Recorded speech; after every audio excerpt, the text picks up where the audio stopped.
ハローマットです。ニューヨークで一番危険なエリアって検索したことありますか？で Google で検索すると高い確率でブルックリンのブラウンズビルがヒットします。で今日は6月の19日です。ジュンティーンっていうんですけど、奴隷解放記念日なんですね。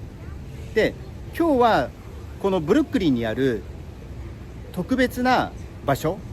その奴隷解放記念日の特別な場所と、それから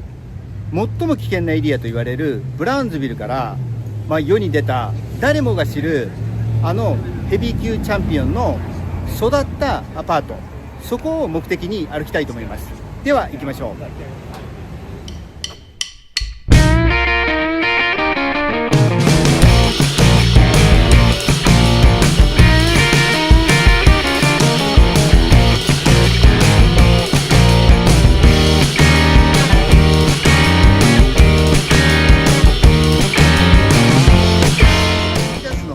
この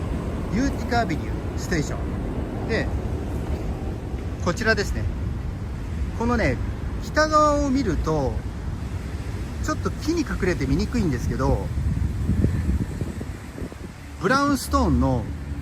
タウンハウスが並んでます。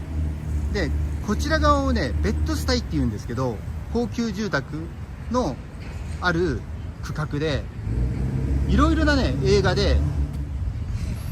その舞台として使われてます。でこのベッドスタイに関しては素晴らしいエリアなんで、改めてね動画を作ってご紹介したいと思います。で今日はそのベッドスタイを背にして歩いていきます。でベッドスタイっていうのはベッドフォードスタイベサントの略なんですけど、モンローズ・モリスっていう建築家のね作品がたくさん残っている特別な場所です。このうるさいのがやっぱりニューヨークですよね。で、このエリア、今日これから歩くワシントンハイツとか、このエリア全体に言えることなんですけど、アフリカ系アメリカ人の文化の中心と言われてます。ですからハーレムと並ぶ、コミュニティ、そして文化が育った場所で、あとねカリブ海の周辺の国からも移民の方が多いそうです。で、ただね、このところの家賃の高騰でこの辺に住んでた方々が徐々にね、引っ越しを余儀なくされてるっていうのが実情のようですね。でもうちょっと進むので一回切りますね。今ね、駅からもうすぐなんですけど、このマルコム X ブルーバード、ここを右に曲がります。で今渡ります。今斜めに渡ってきました。でこの辺はねやっぱりアフリカ系の方多くて、で今日はねジュンティーンっていうことなんですけど、ジュン19ってことです。だから6月19日なんですけど、くっつけてジュンティーンっていうんですね。でこの6月19日が祝日になってます。で奴隷解放宣言は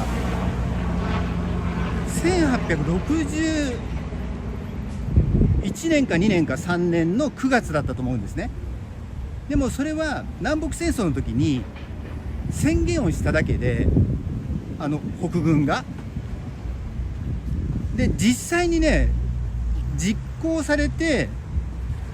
それで奴隷解放に移っていったのが、ですから翌年なのかな。でその日が6月19日ということで、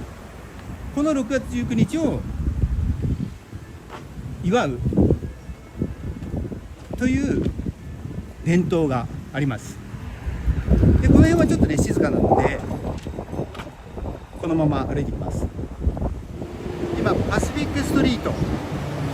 の交差点まで来ました。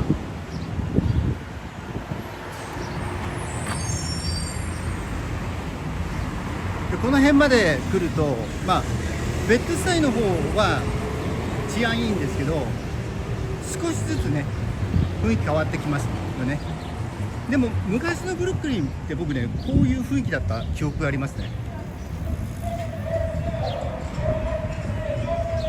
で今そのまま歩いてきてディーンで、ここが今歩いてきてるのはマルコム X 左に曲がったんですけど、この通りはねユーティカアベニューっていうんですね、ここまで来ると。なのでこのまま歩き続けます。でここがセントマークス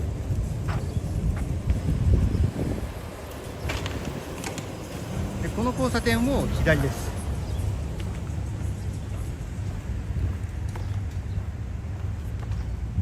今ね2ブロック歩いてきました。この辺はねニューヨークらしいというかブルックリンらしいお家がね並んでいて、でクラウンハイツって言うんですけど、こちらも緑が綺麗ですね、この辺は。で向こう側にねちょっと人がもう何人かいますけど、そちらに向かっていきます。でだいぶ近づいてきました。で今日のこの動画は、ここを観光スポットとして来るっていうことではなくて、知識として知っておきたいと、そういう趣旨で作ってます。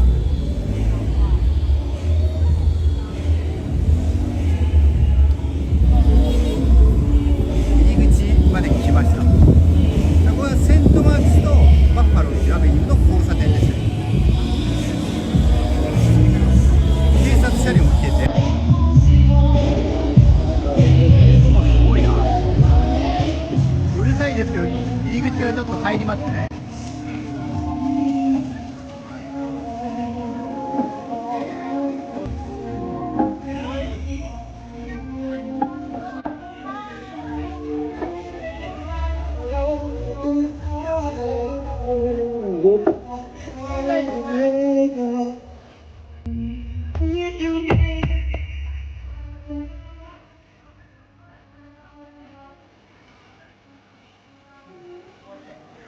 すごい人ですね。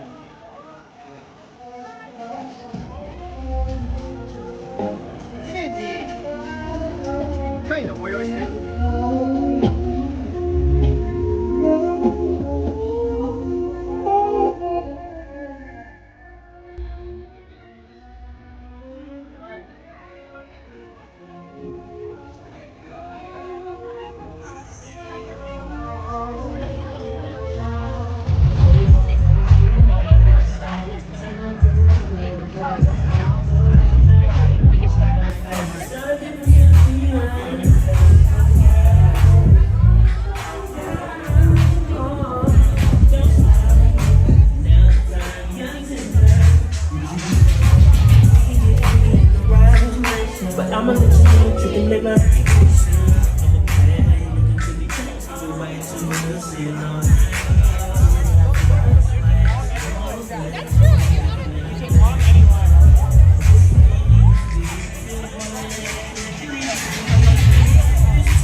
今少し離れたところから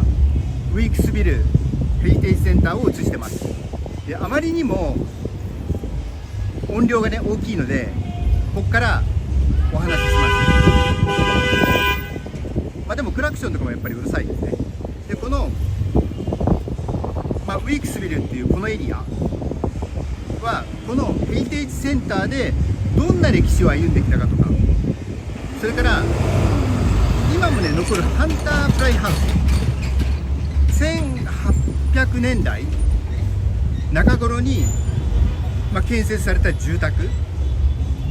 で、それはねニューヨークの保存建築に指定されてます。でそういったものをここでは見ることができて、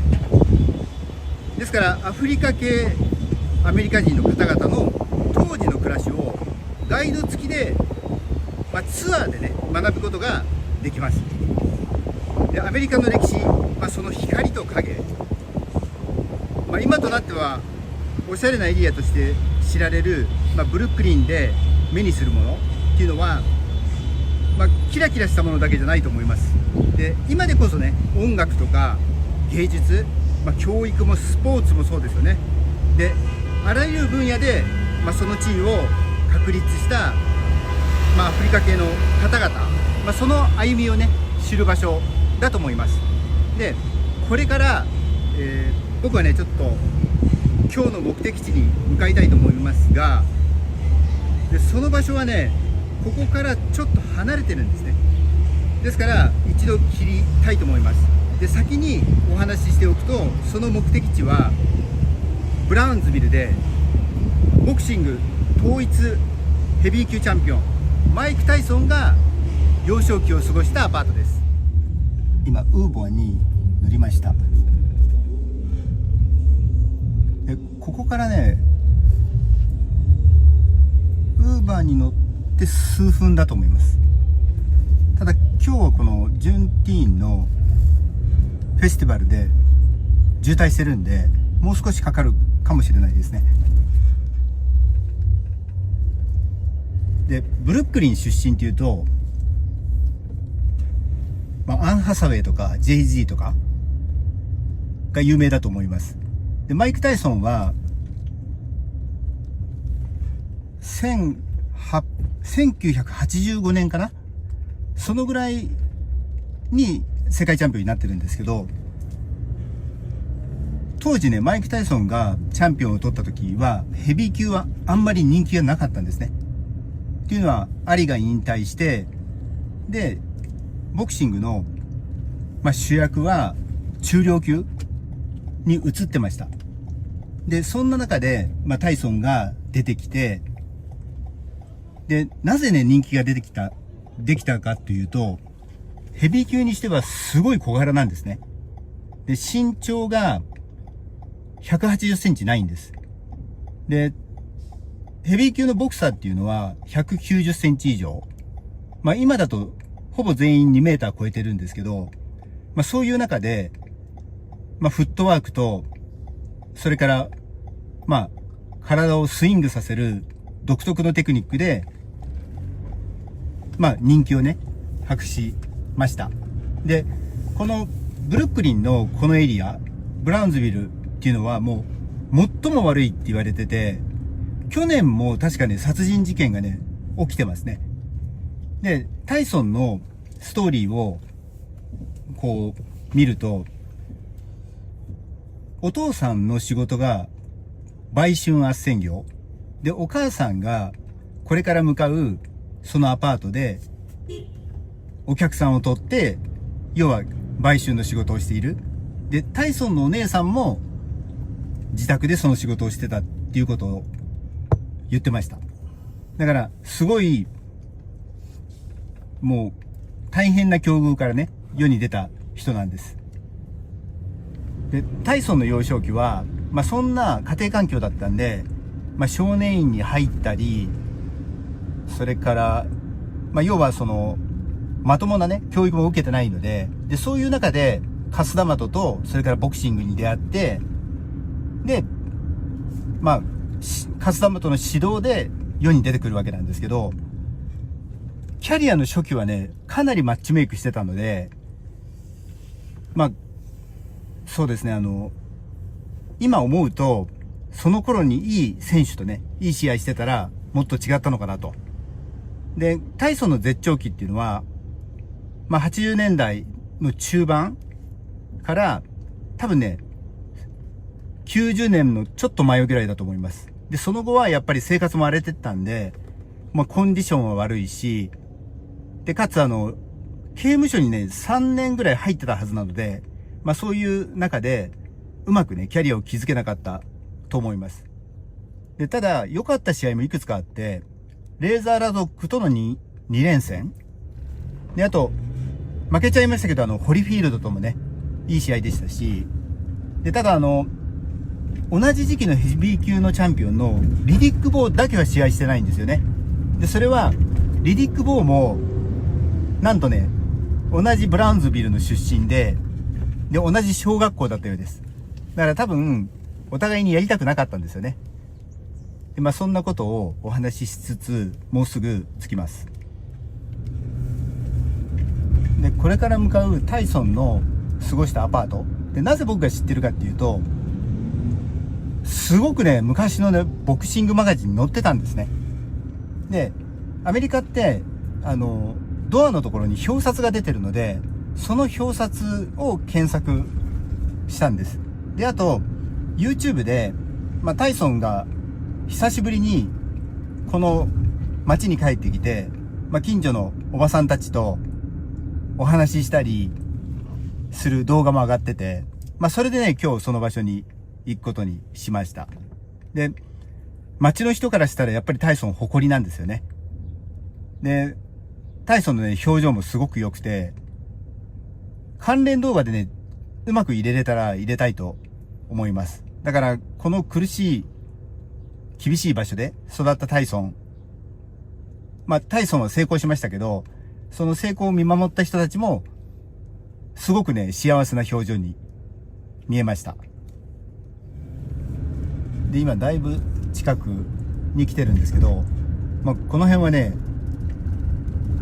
銃の発砲事件も多くて、殺人事件がね、多発してるエリアですね、今も。なので、歩いてる人も少ないですよね。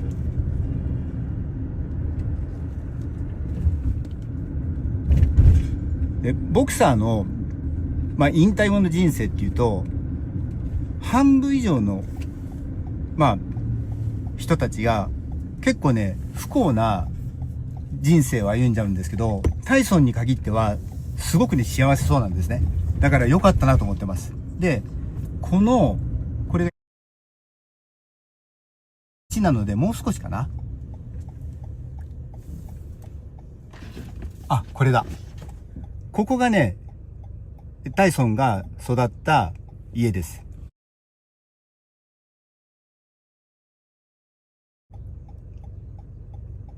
ですからこういう形で、皆さんに紹介したいと思います。一度切ります。今見終わって駅の方に戻ってきました。で、今日はブルックリンの文化的なスポットと、YouTube でしか見ることのできない場所をご紹介しました。で、僕のチャンネルでは詳しいニューヨークのガイドを作りたいと思ってます。で、もし面白いと思ってくださったらチャンネル登録もよろしくお願いします。では失礼します。